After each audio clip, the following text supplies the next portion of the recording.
Sa unang tingin, di na ako magtataka kung iisipin yung litrato o kuha ng kamera ang imaheng ito. Pero take a closer look.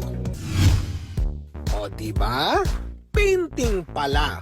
Obra ito ng 20 taong gulang na artist mula Buhi, Camarines Sur na si John Jeff Camasis. Hyperrealism kung tawagin ang genre na ito.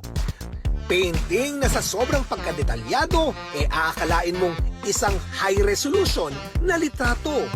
At ang paborito niyang subject, mga dahon. Oh, daon ang aking paborito kasi wala naman tissue sa bundok eh. Kaya may tatlong klase yan, may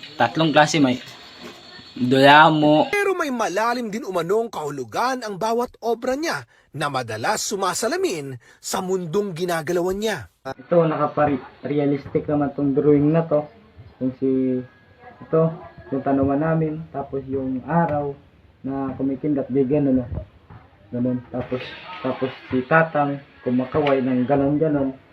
Yung aming tandang na manok, andyan sa punta ng bundok. Yan. Tapos si alaga naming baboy, gusto na makawala.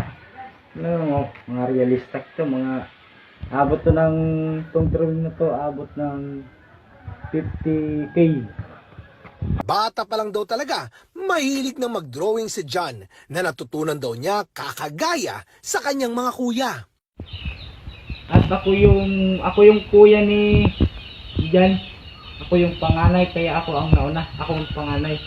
At ngayon, pagpakita ko sa inyo, ako yung tumuro kay na mag-drawing, kaya pinabayaan ko na sa kanya ito, kung makikita nyo, yan ang drawing ni... Pero sa maniwala kayo sa hindi, ang kanya mga hyper-realistic na obra, natutunan lang daw niya nang magsimula ang pandemya.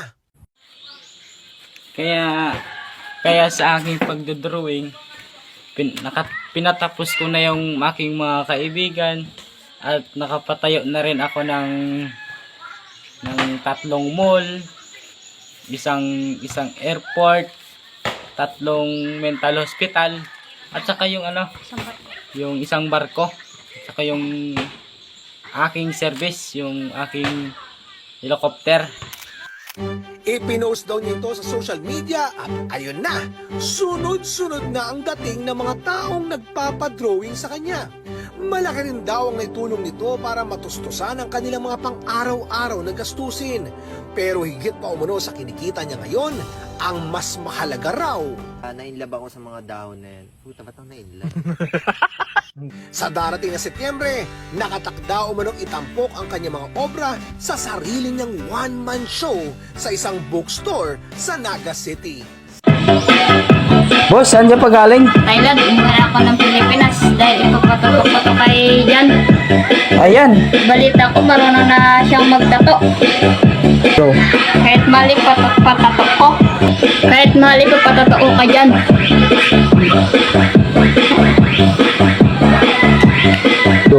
Kahit mali patatok ko kay Jan. ansan? Ito. Yan. So, Dahil kababayan, dahil kababayan ko si Jan, susuportahan ko. Ay.